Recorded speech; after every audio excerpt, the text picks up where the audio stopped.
I can't even tell you how many families I have worked with that say that their child is the master of procrastination at bedtime. They will say it's taking upwards to an hour to actually get out of their child's room or until they are actually asleep because they keep coming up with more and more and more things to delay bedtime. So it could be that they're looking for additional books, they need a sip of water, they need to go to the bathroom, they need them to lay with them, they need one more song, whatever it is, it's probably not necessary. So I'm gonna tell you today exactly what to do if you have one of these master procrastinators at bedtime as well. So if you haven't seen any of my other videos, I'm Jensine. I am a certified pediatric sleep consultant and I help families just like yours get their child to sleep through the night in less than 7 days. So today we're gonna talk a little bit about older children. These children are out of a crib. Well, they could still be in a crib, but it's children that are a little bit older and have more language to be able to procrastinate at bedtime. So typically these children are probably maybe 2 years old to 4 years old. They have a little bit more language. They're really starting to understand that my words have a lot of power and I can use these words to delay whatever I don't want to have happen. So whether it's delay getting out of the house, getting into their car seat, going to bed, their words are powerful. So we're going to talk about how to still give them that explanation that yes, your words are really powerful and they mean something, but also this is not the time to negotiate. I always think of like I don't negotiate with terrorists. So that's the first thing that comes to mind when I think of like bedtime procrastinations, and it's not a great example, but it's just we have to have those boundaries in place so we know this is the time to kind of negotiate and we can talk things through, but this is the time that the boundaries are set. There is a clear line in the sand. These are not times that we're going to get into a long discussion. This is what it is, and it's time for bed. So I have 3 tips today. Make sure you stay till the very end of this video because the third one is the best one that's actually going to move the needle to get you more sleep. So the first thing is you need to have a set bedtime with a little bit of flexibility because our children are not robots. So this set bedtime is kind of your ideal bedtime that you are driving for.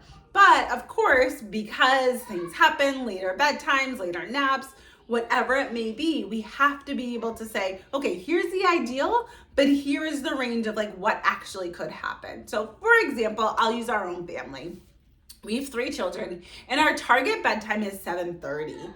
Say it's been a super busy beach day, the kids are all exhausted, we've been up super early in the morning, then bedtime is gonna come a little bit earlier and our target laying down time is probably gonna be closer to 7 p.m. Doesn't happen often, but it could. More likely what happens is we're out a little bit later, maybe the kids, we were out somewhere, if it is a beach day, I'll keep using that example, and maybe they all fell asleep in the car on the way home. So then once we get home, having bedtime on time, they're not gonna be tired enough. They haven't built up enough sleep pressure. So then we move bedtime back by a half an hour. And then it's gonna be a little bit easier for them to fall asleep. So we always are gonna have this kind of normal, like this is our bedtime target for regular days. And then we have that flexibility if they were up really early or didn't nap that day, bedtime is a little bit earlier. If they napped later or the timing of the nap just it was what it was, you're getting home late that day, then we move bedtime back a little bit. But you have to have this at bedtime so their body clock can always set and naturally start to get tired at the same time. If you are always moving bedtime around, their body clock isn't going to be able to set. So it's going to be a lot harder for them to fall asleep because they're never going to know when sleep is coming, when it's going to be expected. And that's when the procrastination sets in even more because it's harder for them to fall asleep at sometimes because their body just isn't ready because they may not be used to going to bed regularly at that time. So really having that set bedtime, start to think about how can I split this day in half, 12 hours of day and 12 hours of night. The best way to do that is what time do I need them to be awake in the morning? And then I just count 12 hours backward and that's our bedtime. If for some reason you get home really late, that's not able to work, then we can adjust it. And in any of my Good Night programs, the Good Night Toddler program, it will teach you exactly how to alter your schedule. So you have like a have it your way plan. that will show you how to alter naps if you can't have a 12-hour night. But general rule of thumb is just split the day in half, 12 hours of day, 12 hours of night. So the second tip for all of the bedtime procrastinators is we're going to limit the number of transitions in the actual bedtime routine. So what we do not want to have happen is that we go upstairs to brush teeth. Then we come back downstairs to get pajamas and a pull-up or a diaper change. Then we go into the living room to clean up and to say goodnight to our stuffies. Then we go back upstairs to the bathroom to have them go potty one more time. Then we go into their room.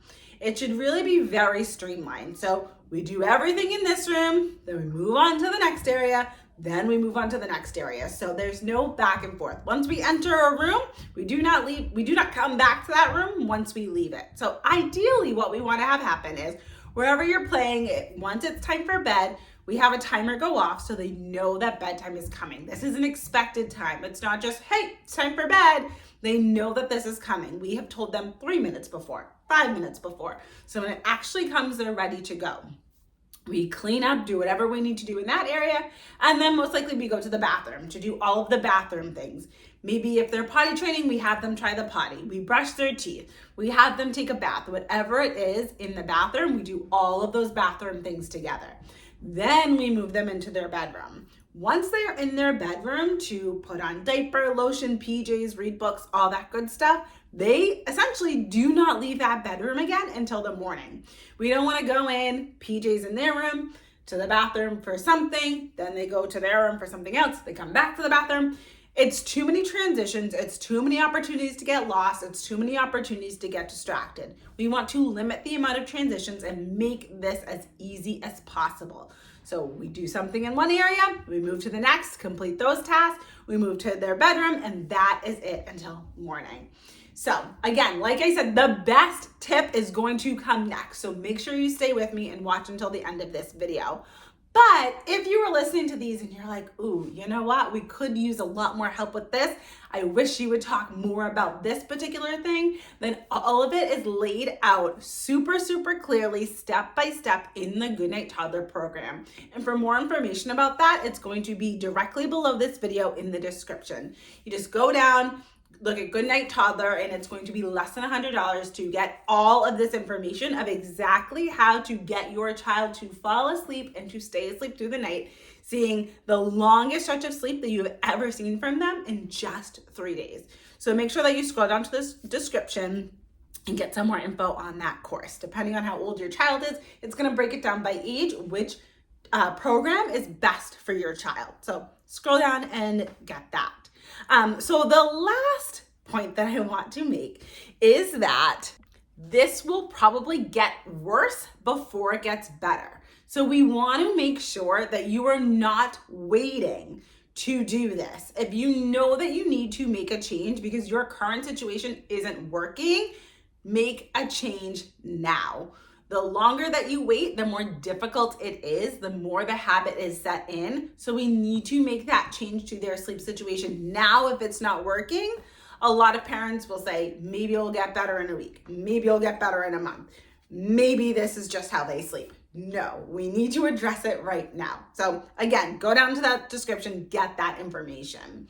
But the procrastinators will use typically the same tactics or the same methods, the same excuse every single night because they know that excuse works.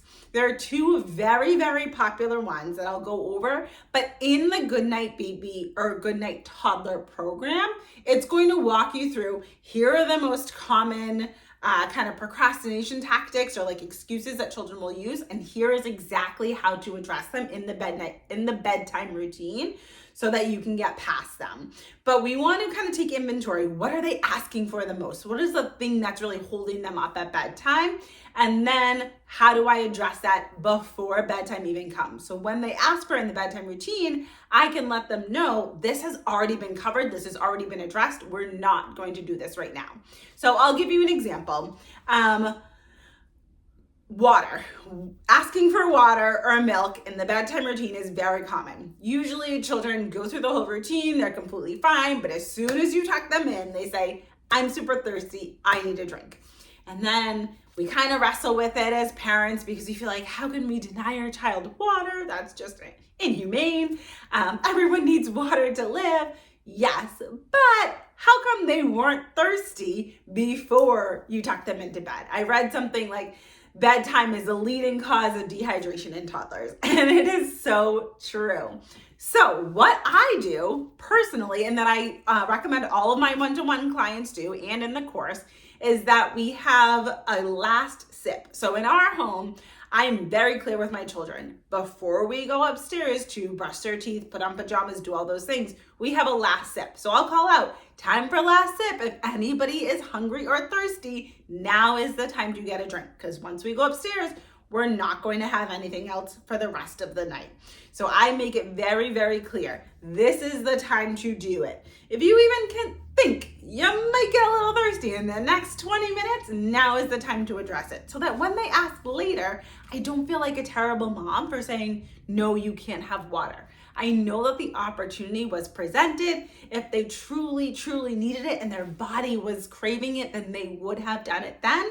And that I can really hold that boundary and say, remember before I told you that we are not having any more water after this time. And I can really feel good about holding that boundary, because when we second guess is when things start to fall apart. So really think about, what is the common thing that my child is always asking for, and how do I address that at another time during the routine so it's being covered earlier. So once they ask after they've already been tucked in, it's already done. I can hold that boundary and say, this is not the time, that was already offered. So again, there are a ton of common ones that I have listed out in the Goodnight Toddler course, and exactly how to address them with your child so that they know once they get tucked in, then it is over. I'm gonna give you a little bonus tip. I told you I was giving you 3. I probably already gave you like 4 or 5, but I'm going for the last bonus one.